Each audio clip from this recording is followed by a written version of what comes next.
Y entró Jesús en el templo de Dios y echó fuera a todos los que vendían y compraban en el templo. Y volcó las mesas de los cambistas y las sillas de los que vendían palomas. Y les dijo: escrito está, mi casa de oración será llamada, mas vosotros la habéis hecho cueva de ladrones. Y vinieron a él en el templo ciegos, cojos, y los sanó. Pero los principales sacerdotes, los escribas, viendo las maravillas que hacía, y a los muchachos aclamando en el templo diciendo: Hosana al hijo de David, se indignaron y le dijeron: ¿oyes lo que estos decían? Y Jesús les dijo: si nunca leíste, de la boca de los niños y de los que amaban perfeccionaste la alabanza. Y dejándolo salió fuera de la ciudad a Betania y posó allí. Por la mañana, volviendo a la ciudad, tuvo hambre, y viendo una higuera cerca del camino, vino a ella y no halló nada en ella sino hojas solamente, y le dijo: nunca jamás nazca de ti fruto. Y luego se secó la higuera. Viendo esto, los discípulos decían maravillados: ¿cómo es que se secó enseguida la higuera? Respondiendo Jesús, vamos a leer, continuar leyendo: de cierto os digo que si tuvieseis fe y no dudareis, no solo haréis esto de la higuera, sino que si a este monte le dijeres: quítate y échate en el mar, será hecho. Y todo lo que pidiereis en oración creyendo, lo recibiréis. Padre, te damos gracias por tu palabra y porque tu texto inspirado es suficiente para que en esta mañana pueda hablar a nuestras vidas, ya que toda tu palabra es útil, es suficiente para exponer las necesidades de nuestros corazones. Te ruego, Señor, que hables a nuestras vidas, que traigas claridad en nuestra mente, y que, Señor, tu palabra hoy pueda ser escuchada, pero más allá de eso, entendida, y más allá de eso, vivida por tu iglesia. Te lo ruego, Señor, en Cristo Jesús, tu Hijo. Amén. Amén. Hace algunos años se hizo un estudio sociológico en los Estados Unidos, donde se preguntaba a las personas, una encuesta, que se consideraban cristianas, ¿por qué ellos van a la iglesia? Esa era la pregunta de la encuesta. ¿Por qué vas a la iglesia? La respuesta es sorprendente, en que la mayoría de las personas respondieron, mira qué interesante: bueno, porque me ayuda a sentir paz. Fue una de las respuestas a esta pregunta. Otra de las respuestas es: porque me da estabilidad emocional. Otros dijeron, de las más concurridas: es buena para mis hijos. Otro dijo: me ayuda a hacer contactos. Y otros mencionaron: es parte de mi cultura. Pocos en esta encuesta, muy pocos, contestaron: voy porque Dios es santo y digno de mi adoración. Voy porque necesito conocer a Jesús. Voy porque soy pecador y necesito arrepentirme. Voy porque Cristo es mi única justicia. Voy porque necesito crecer en santidad. Voy porque, etcétera, etcétera, de todo lo que necesitamos realmente venir a la iglesia. ¿Por qué comparto con ustedes esta estadística revelada en la encuesta? Porque esto revela algo muy profundo. Es posible usar la iglesia para cosas buenas y no para Dios. Todas las respuestas, o mejor dicho, la mayoría de las respuestas que se dieron en esta encuesta era cosas buenas y usar a la iglesia para cosas buenas, sin embargo no para Dios. Y eso es exactamente lo que Jesús confronta en los versículos que acabamos de leer. La semana pasada vimos que la multitud aclamaba al rey. El rey entra por la ciudad y al primer lugar donde el rey se encomienda a llegar es precisamente al templo. El mayor problema, como vimos la semana pasada, no era Roma, era el corazón religioso del pueblo. Así que cuando Jesús entra como rey, Él va al lugar donde Él es rey. Y el lugar donde Él va el rey y donde está el trono, obviamente no hay un trono en el templo, pero el trono es el lugar de gobierno donde estaba la presencia de Dios, era el templo, y Él va directamente al templo. Y me llama la atención un detalle que no quiero pasar por alto, que menciona aquí Mateo. Aquí dice, Él va al templo ¿de quién? De Dios. Qué interesante, porque así no le llamaba el pueblo al templo. El templo era conocido en el Antiguo Testamento como el templo de Salomón. Luego, donde por primera vez el pueblo de Israel tiene un rey que no es israelita, es Herodes.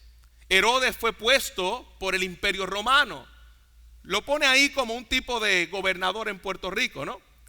Te pongo, pero al final quien preside, quien gobierna y lo que se ejecuta es lo que el emperador romano decía. Así que lo mismo ocurría aquí. Por primera vez, recuerdo que los reyes eran hombres que salían del pueblo de Israel. Habían muchos reyes malos, reyes que obedecieron, hicieron la voluntad de Dios. Pero esta es la primera vez que Israel tiene un rey pagano, puesto precisamente por el Imperio Romano. Y ese templo lo mandó a construir precisamente ese rey pagano llamado Herodes. Por eso que el templo era conocido como el templo de Herodes. Pero cuando Mateo está hablando aquí, él no menciona el templo de Herodes. Él dice el templo de Dios. Porque esto va más allá de estructura religiosa. Aquí es el templo de Dios, y Él va al lugar en el cual es su casa.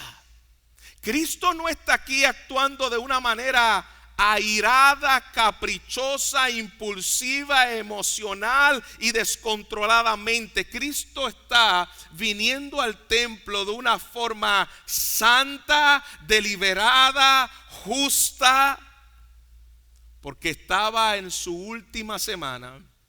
Muy probable esto ocurrió un día lunes, antes de Jesús ir a la cruz, el día 14 de Nisan, donde se iba a celebrar la Pascua. Así que este templo, habían miles y miles de personas que llegaban de todos lugares, porque no solamente era el templo de los judíos, era el templo donde había un patio grande que se conocía como el patio de los gentiles. Allí también habían gentiles que venían para traer ofrendas de expiación, porque algunos de los gentiles que se habían vuelto al Dios de Israel, que habían sido prosélitos y se habían vuelto a Dios de Israel, venían y compraban animales, y generalmente no traían animales consigo, caminaban largas y largas horas, porque era un lugar que les quedaba lejos. Venían, y cuando llegaban con el animal, si los traían ellos, les decían: no, ese animal no te lo aceptamos aquí. Necesita ser un animal ofrecido por lo puro. Y se lo vendían a unas cantidades infladas, increíbles.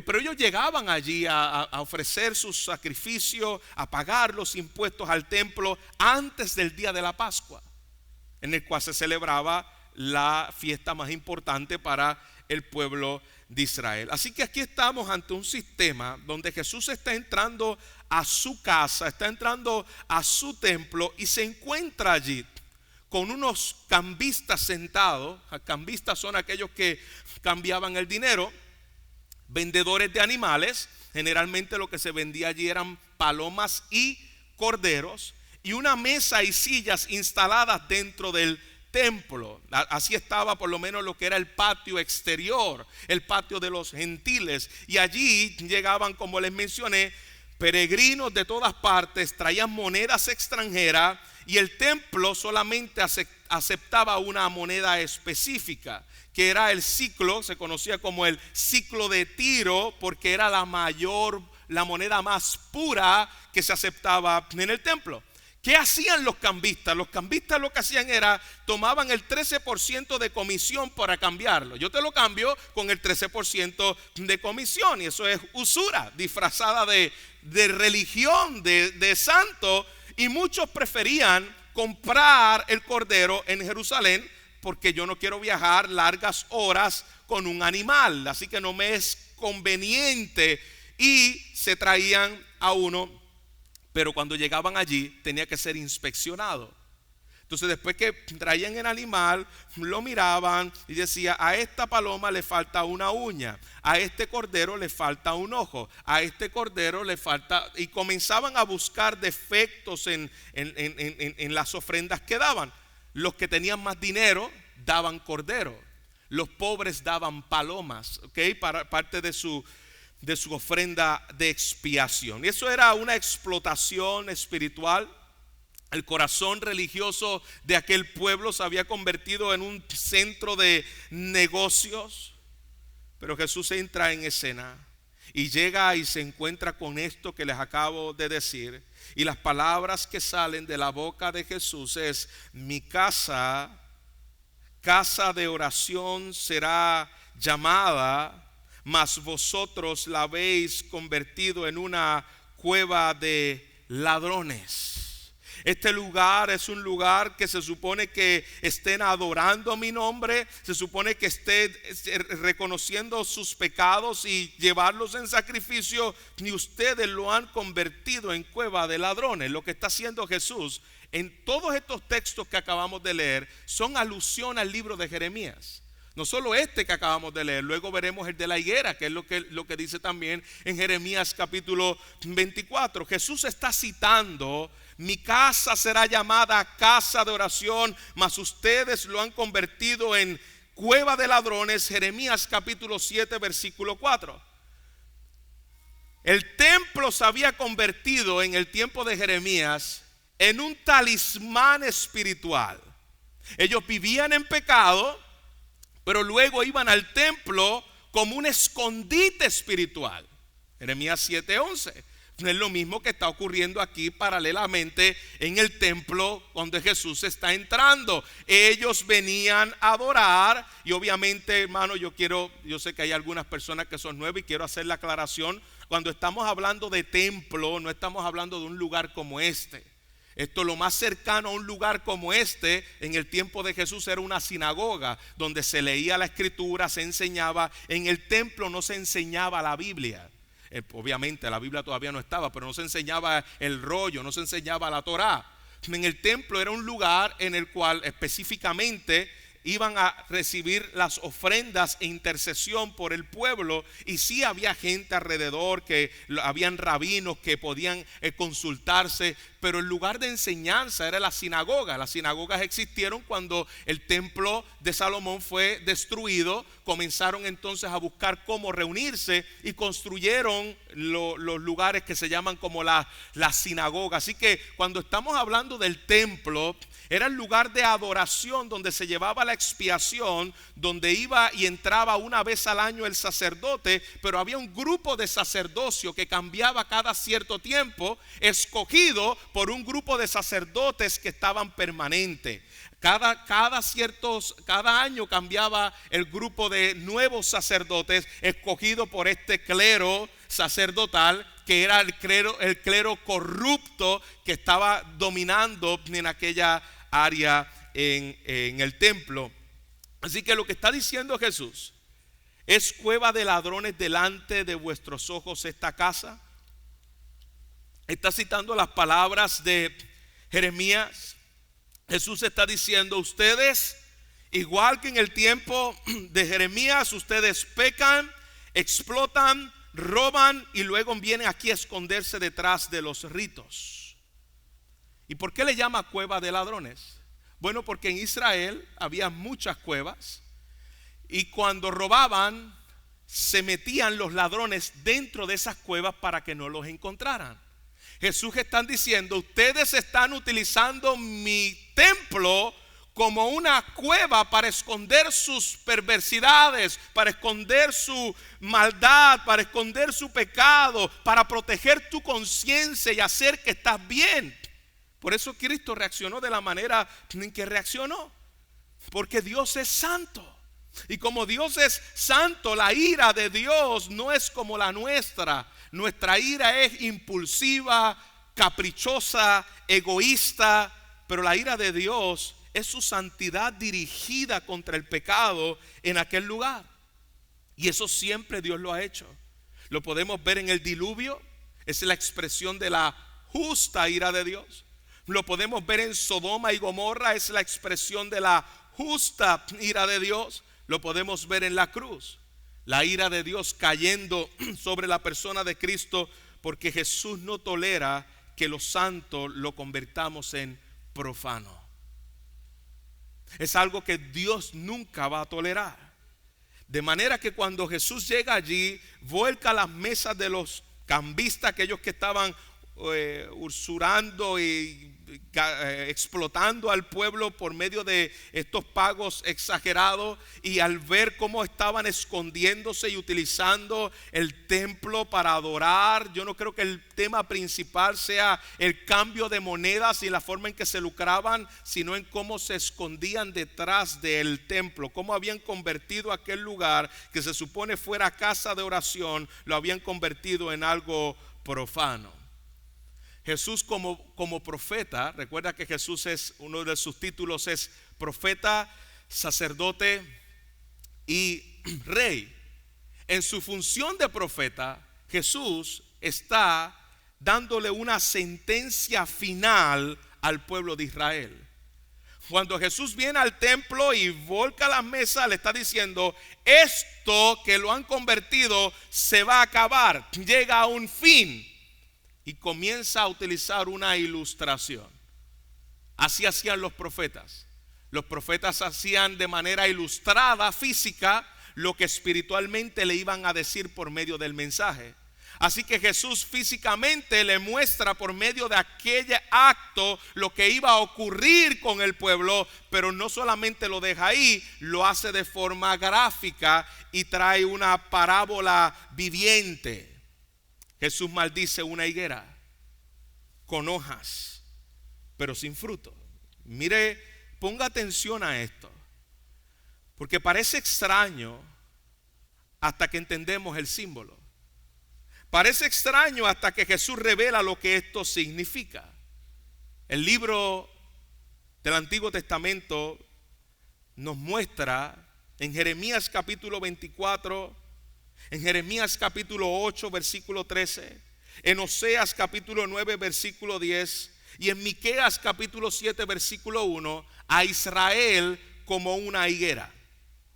Así que en el Antiguo Testamento tenemos mucha referencia de Israel como la higuera que daba fruto. Recuerdan en Jeremías 24, la higuera que dio frutos buenos y la higuera que dio frutos malos. Hablaba acerca de remanente escogido por gracia y al falso Israel que estaba vestido detrás de la religión. ¿Qué es lo que sucede? Que esta higuera tenía hojas, porque había un tiempo, como estamos en ese tiempo ahora mismo aquí en Puerto Rico, donde los mangos, los árboles de mango están comenzando a salir esas florecitas inmundas, hijas del infierno, que dan alergia y llenan y manchan todo tu patio. Pues comienzan a salir. Todavía no es tiempo de los mangos, pero sabemos que eso apunta a que los mangos vienen de camino. Pues lo mismo estaba ocurriendo. No era tiempo, dice Lucas, no era tiempo todavía de recoger. Dice Mateo de igual manera, no era tiempo también de recoger higos. Sin embargo, cuando está floreciendo, dice, por ahí viene una buena cosecha. Así que eso es lo que está ocurriendo aquí. Está el árbol comenzando a florecer. La higuera tenía hojas, tenía apariencia de vida, pero no tenía frutos. Y esa es la parábola viviente que Jesús le está mostrando. El templo tenía actividad. El templo tenía ruido.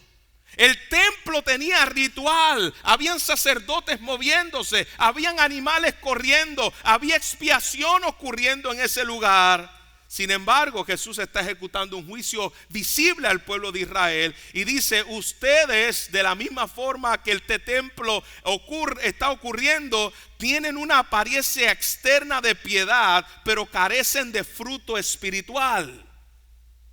Por lo tanto, Él maldice la higuera se seca y es una señal de que el fin del antiguo pacto estaba por comenzar. Esto es lo que va a ocurrir con el pueblo de Israel.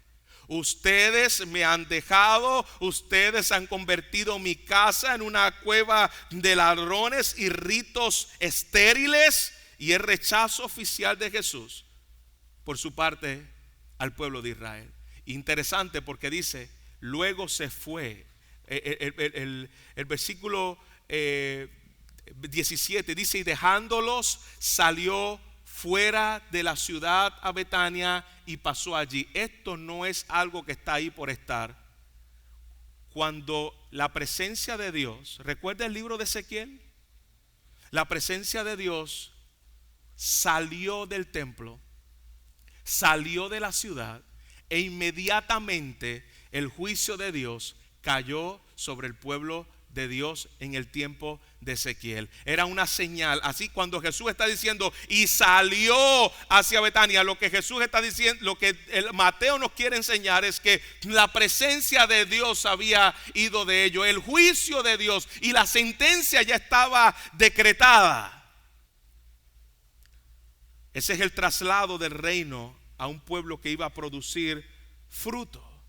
Y quiero aclarar, cuando hablamos de fruto, quiero que nos preguntemos, ¿qué es fruto?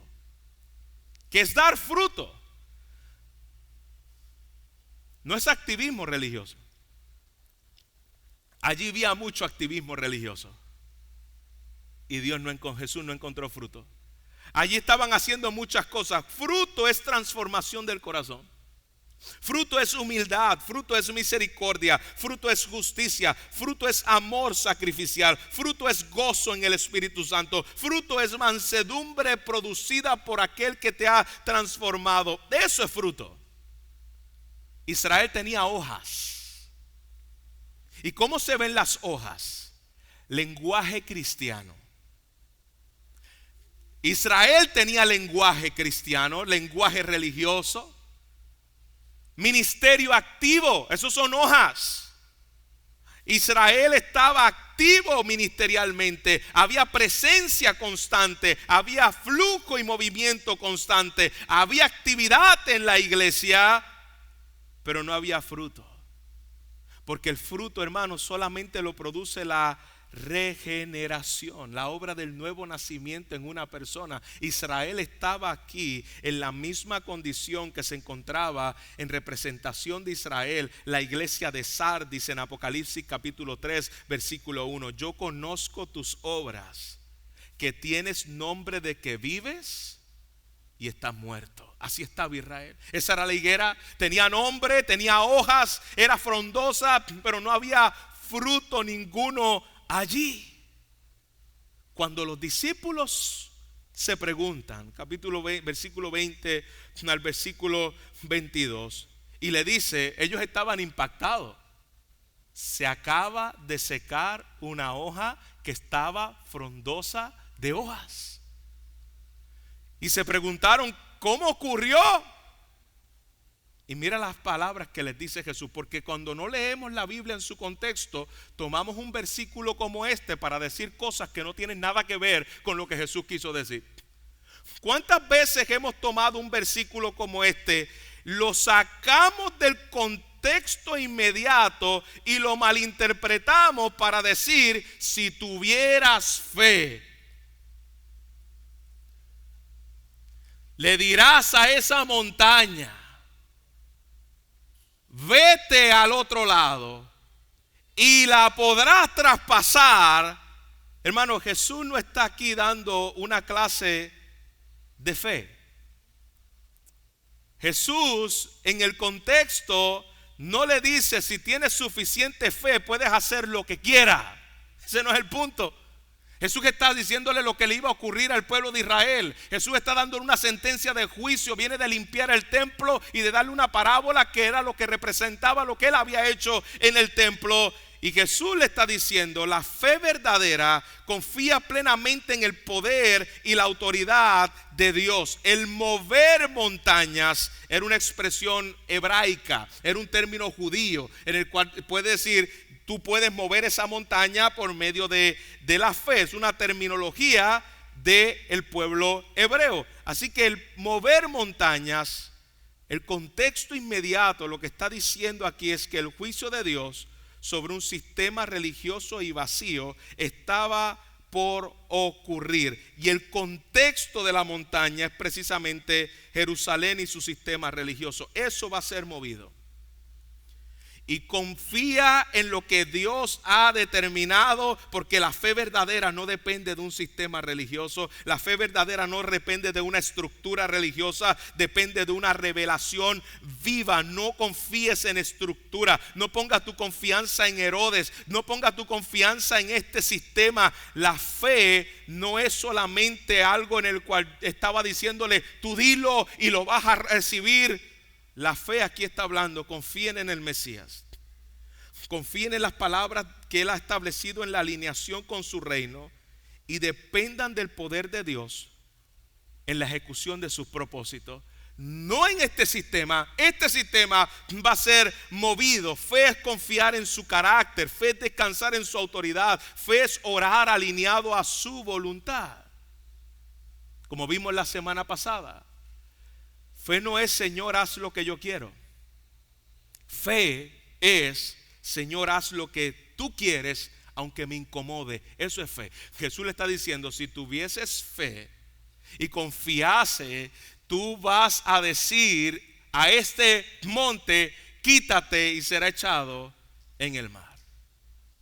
Ese monte no es otra cosa que el pueblo de Israel, que iba a ser quitado y arrancado, donde Dios establecería luego un nuevo pacto con su pueblo. Confíen en que mi promesa se va a cumplir. Lo que importa no es cómo tú te ves de lejos, sino lo que eres cuando Cristo está cerca. Señor, haz lo que tú quieras, no como yo me vea, no como los demás dicen, no los rituales que se hacen cuando Cristo está cerca.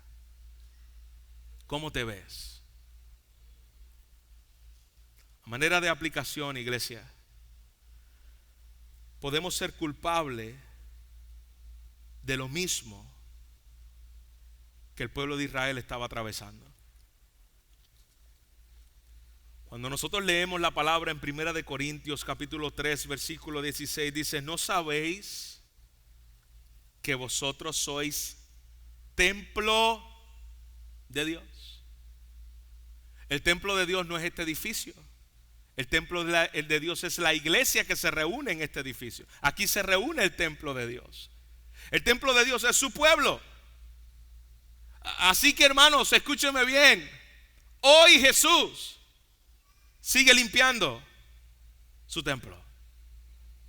Hoy Jesús sigue volcando las mesas de los cambistas. Hoy el Señor Jesús no limpia edificios, limpia corazones. Y Él está limpiando a su iglesia, así como Dios lo hizo con su pueblo. Y ellos recibieron juicio. Obviamente eso fue un juicio permanente que Dios pasó sobre el pueblo de Israel por cómo habían profanado el nombre de Dios. La función de Cristo en nuestras vidas es derribar lo que no está conforme a su voluntad, hermanos. Él es el rey sobre este templo. Lo vimos la semana pasada. Él es sacerdote sobre este templo. Y Él va a sacar la corrupción. Él va a exponer la avaricia. Él va a purificar las motivaciones del corazón. Él sigue en el siglo XXI, en el día de hoy, volcando las mesas internas de nuestra alma. Él lo sigue haciendo. Porque su casa, tu vida y mi vida, le pertenece a Él. Y Él no entra como un invitado. Me encanta que Jesús no entró al templo y dijo: aquí estoy, si me dejan entrar, los voy a limpiar. Si me dejan entrar, los voy a santificar. Déjenme entrar, por favor. Aquí estoy tocando las puertas del templo para que me dejen entrar. No, ese no es Jesús. Jesús entró al templo como rey y señor, como lo que es, a su casa como rey y señor. Y Él comenzó a volcar las mesas allí como rey y señor, porque esta es mi casa. Casa de oración será llamada, y ustedes la han vuelto una cueva de ladrones. Están escondidos aquí detrás de la religiosidad. Esta casa es mía. Entró en el templo de esa manera, y muchas veces entra en nuestras vidas de manera inesperada y tú dices: ¿qué pasó aquí? Y comienza a volcar las mesas de aquellas cosas que están allí en la casa que le pertenece a Dios. Él no es un invitado. Cuando Jesús entra a tu vida, Él no entra como un invitado. Y nos encanta utilizar esa frase: te invitamos, Señor, a que entres en mi vida. Invita a Jesús y déjalo entrar. Si tú eres un hijo de Él, tú no lo tienes que invitar. Él no es invitado de tu vida, Él es el rey de tu vida. Y como rey de tu vida, aunque tú no lo invites, Él va a venir y va a volcar las mesas. Tú no tienes que invitarlo. Él es rey, Él no te va a dejar hacer lo que tú quieres. Así que, hermano, de igual forma, nuestros templos, nuestro templo, nuestra vida está minada por ladrones. ¿Cuáles eran los ladrones que se escondían detrás del templo en el contexto que acabamos de leer? A manera de resumen se los voy a dar. El ladrón del orgullo espiritual. Ellos se creían mejores que los demás. Mira lo que hemos hecho. Templo de Dios es este. Pueblo de Dios somos. El ladrón del utilitarismo. Usar a Dios. Cuando dejan de ser Cristo el fin, se convierte en una herramienta. Y yo utilizo a Dios como una herramienta, no como el fin mismo de mi adoración. Esos ladrones estaban allí también escondidos. El ladrón de la doble vida. Vida pública, religiosa, aceptable, pero una vida privada, desordenada. Esa era la vida de los líderes allí. Esa era la vida del pueblo de Israel. No era la vida que como vimos la semana pasada, que le decía Hosana rey, pero no quería que reinara sobre su vida. Apariencia de hojas, ausencia de frutos. Si hacemos una teología bíblica, hay algo que se conoce en la teología, en la hermenéutica, como la norma de la primera mención.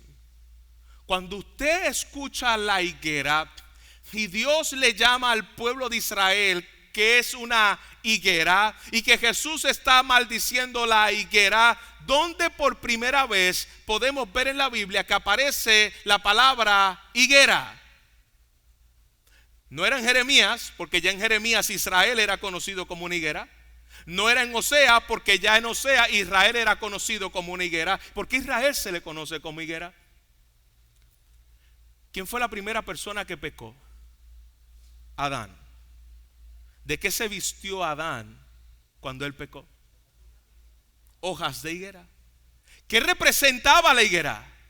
La higuera lo que representa es mis obras delante de Dios, mi pecado cubierto por mí mismo, donde yo engaño a Dios y me cubro para que Dios me acepte en base a mis términos. Ese era el pueblo de Israel. ¿Y Dios qué hizo? ¿Aceptó las ropas de Adán y de Eva? No las aceptó, sino que tuvo que morir un cordero, tuvo que morir un animal, tuvo que haber derramamiento de sangre. Dios los tuvo que vestir. Lo mismo que hizo Adán fue lo mismo que hizo Israel, y es lo mismo que hace la religiosidad. Yo creo que puedo llegar a Dios en base a mis términos, para que Él me acepte en base a lo que yo soy. Hemos sido engañados por el mismo engaño de Adán. Mi pecado me hace pensar que mi activismo religioso, mi apariencia de hojas, en ausencia de fruto, el mucho hacer y el poco estar, el ministerio sin oración, esos son los ladrones del templo pasado. Pero hermano, esos siguen siendo los ladrones en el tiempo presente. Nos escondemos detrás de la religión.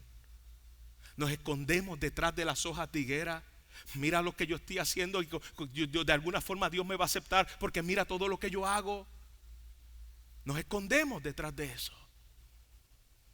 Pero hay ladrones modernos que entran al templo y se esconden en el templo y que nos están robando. Recuerda que las palabras que Jesús le dijo: mi casa será llamada casa de oración. Allí no dice casa de brincos, casa de juegos, casa de diversión, casa de danza, casa de oración, casa de comunión conmigo.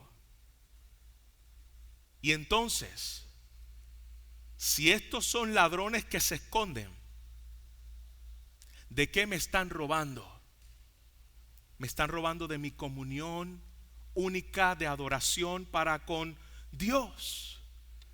Y eso es lo que yo quiero que hoy nosotros podamos examinarnos a la luz de la palabra y nos preguntemos: ¿cuáles son esos ladrones que están metidos en el templo de mi vida, que me están robando mi comunión y adoración al único que la merece? No te estoy hablando de activismo religioso, no te estoy hablando de venir a la iglesia los domingos, no te estoy hablando de las veces que canta, las veces que ofrenda. Yo te estoy hablando de aquello en el cual solamente tú y Dios saben, el tiempo en el cual tú perteneces a Él y Él te pertenece a ti. Intimidad con Dios.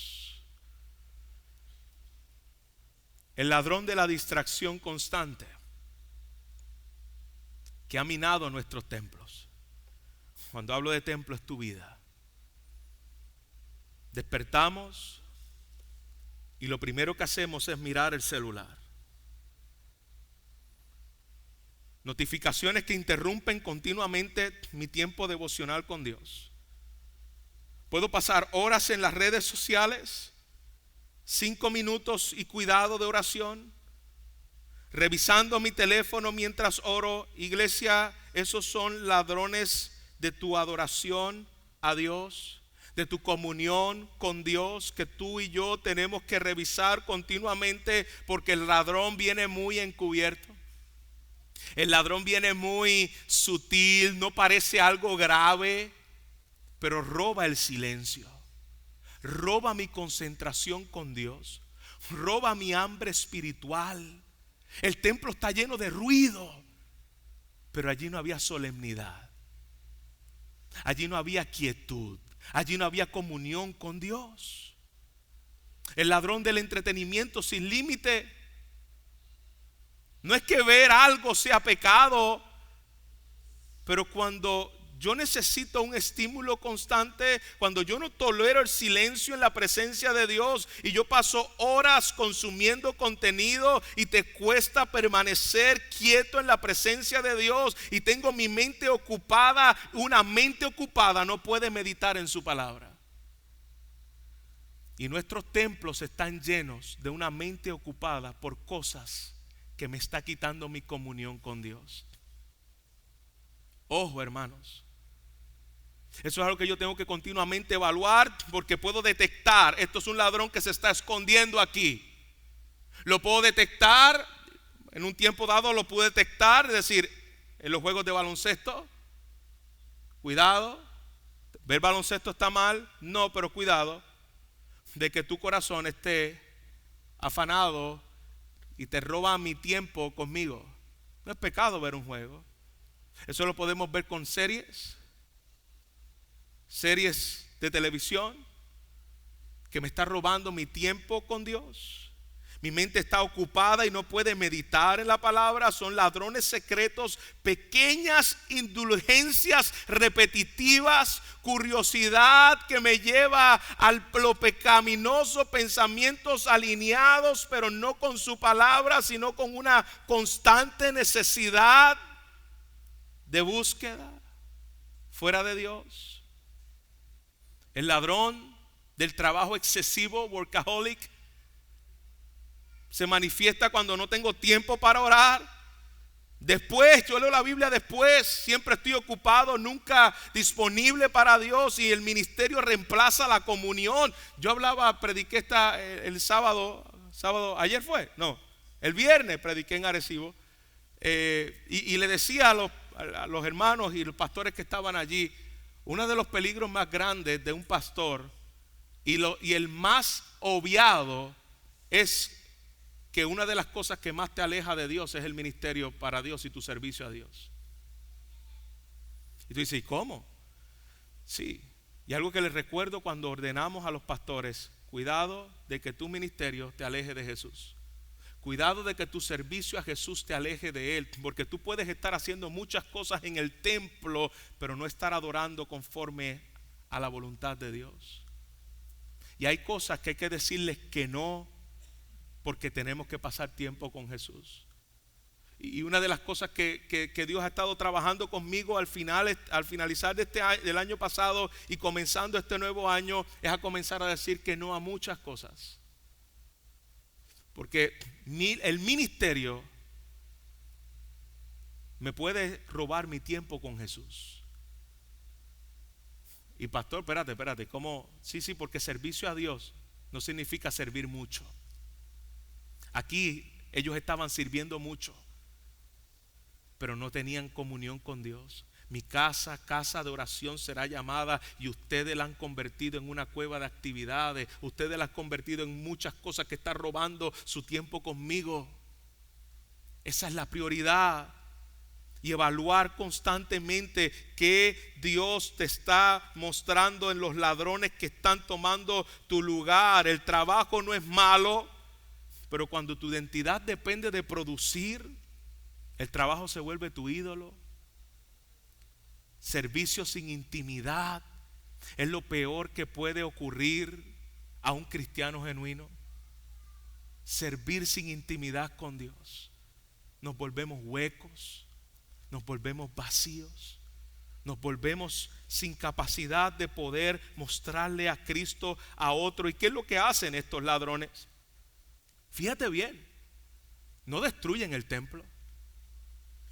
Los ladrones no lo destruyen inmediatamente, lo ocupan, se esconden en la cueva. Y Jesús nos dijo: mercado de ladrones. Fíjate, allí estaban vendiendo cosas y usurpando con el tema del dinero. Pero Jesús no le dijo: esto es un mercado de ladrones. Jesús intencionalmente utiliza la palabra cueva de ladrones. Es decir, no era solo una transacción, era un refugio del pecado. El pecado se puede refugiar detrás de la cortina de la religiosidad.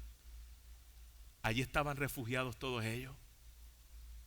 Y esa es la parte que quizás más difícil tú la puedas encontrar, porque se esconde detrás de la cortina de la religiosidad. Y pastor, ¿cómo yo puedo identificar las alertas, las red flags, las banderas rojas de que hay ladrones entrando a mi templo? Bueno, una de las primeras banderas para tú poder detectar alerta, ladrón al acecho, es que ya no hay hambre espiritual. Esa es una de ellas.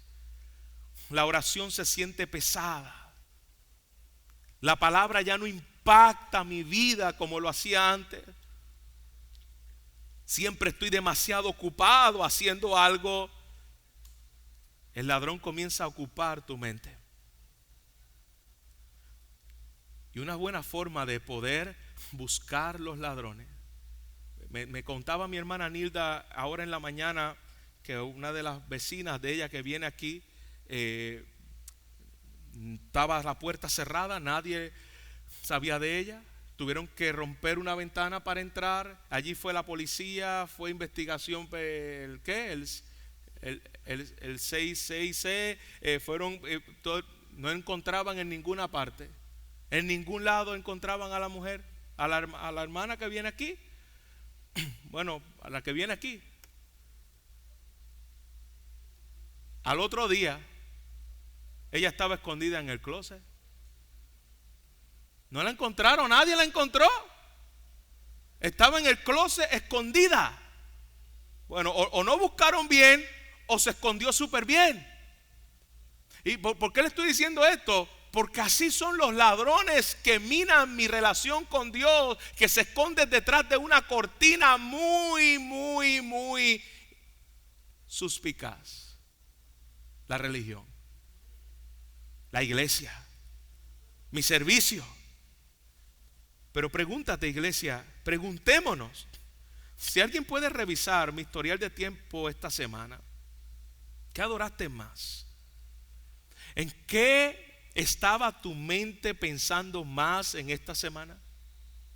¿Qué ocupó tu energía emocional en esta semana? Porque adoración no es cantar, es donde se dirige mi atención y mi afecto en el resto de la semana. Eso es adoración.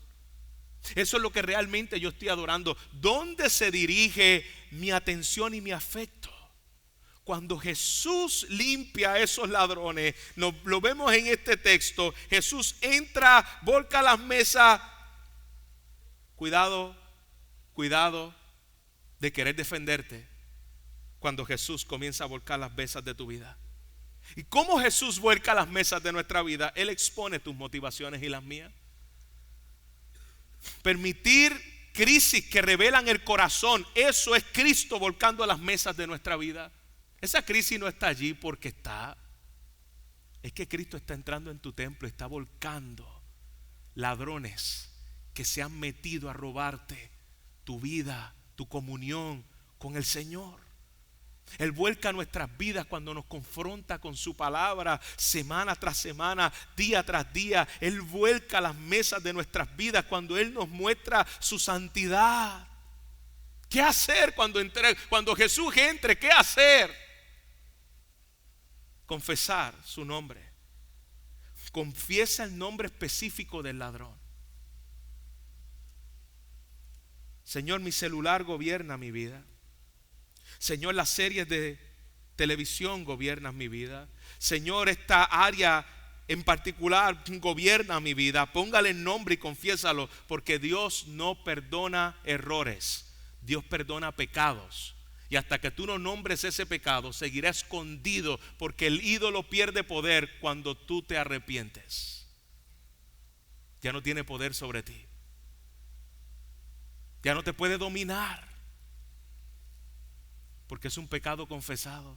Pecado confesado no domina a un verdadero creyente.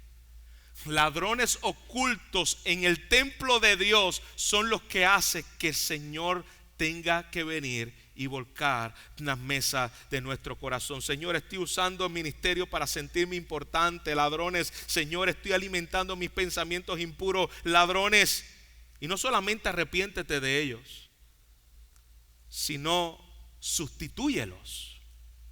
No es eliminar esos ladrones, es sustituirlos. El bullicio con el silencio en su presencia. El mucho activismo con una continua exposición a la Escritura. Con una oración guiada, con una gratitud diaria. Quiero terminar con la esperanza del glorioso evangelio de Cristo. Iglesia, Jesús limpió el templo. Pero hay un detalle que lo dejé para último intencionalmente. Lo primero que hizo después de volcar las mesas, versículo 14, es que sanó a los ciegos y cojos que habían allí mismo. Eso es un cuadro de un contraste donde Jesús está diciendo: cuando yo limpio mi casa, restauro la vista, restauro el andar, restauro el hablar, porque no estoy limpiando mi casa por simple gusto. Me estoy limpiando mi casa y la estoy purificando porque yo quiero usarla. No te quiero destruir, quiero sanarte, quiero habitarte, quiero usarte para mi gloria. Cristo fue tratado como impuro, fuera de la ciudad, expulsado, para que tú y yo podamos ser aceptos. Buena noticia para ti, que Dios nos quiere volcar las mesas. Él cargó mi distracción, Él cargó mi idolatría, Él cargó mi doble vida, Él cargó mi deseo de control, Él cargó mis pensamientos ocultos. Nos limpia para Él, para que vengas a Él. Nos limpia para que te acerques a Él. No te limpia para rechazarte, no vuelca las mesas para dejarte. Esta es la belleza del Evangelio. Él voltea lo que te esclaviza, expulsa lo que te roba y reordena lo que Dios ha desplazado, lo que desplaza a Dios. Y luego dice: ahora sí, esta casa, casa de oración, será llamada. Y donde Él reina, el templo vuelve a ser casa de oración. Padre, te rogamos que nuestras vidas en la mañana de hoy, a la luz de lo que hemos visto en tu palabra, hayan escuchado tu voz. Y te rogamos, Señor, que tú hoy voltees las mesas de nuestro templo. Aquello, Señor, que ha tomado el lugar que te pertenece a ti, y que nos hemos escondido detrás de la religión, pero ahí están ladrones que están minando mi comunión contigo. Esto fue una realidad en el pasado, pero esto sigue siendo una realidad en tu iglesia. Padre, con temor y reverencia a ti, te pedimos que tú nos limpies, Señor. Límpianos. Probablemente, Señor, nuestra falta de hambre por ti, el peso de aún servirte en lo secreto, la falta de impacto de tu palabra en nuestras vidas, es una de las señales para hoy poder decir: Señor, tu templo se llenó de ladrones escondidos. Y es la razón por la cual yo no puedo disfrutarte a ti.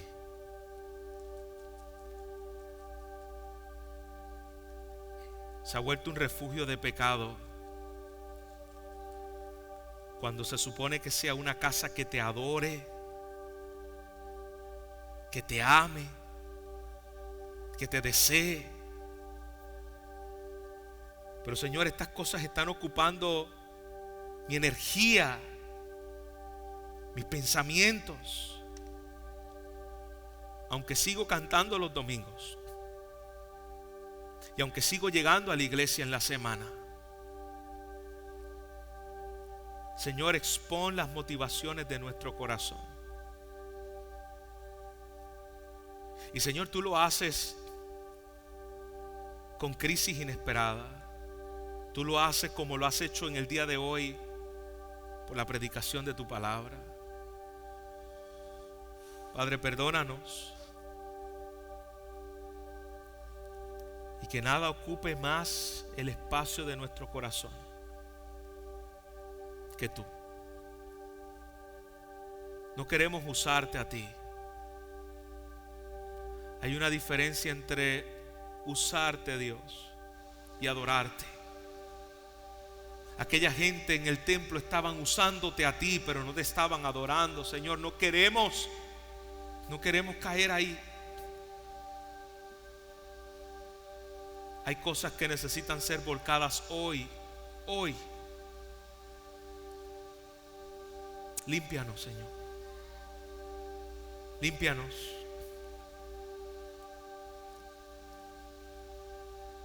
Santifícanos.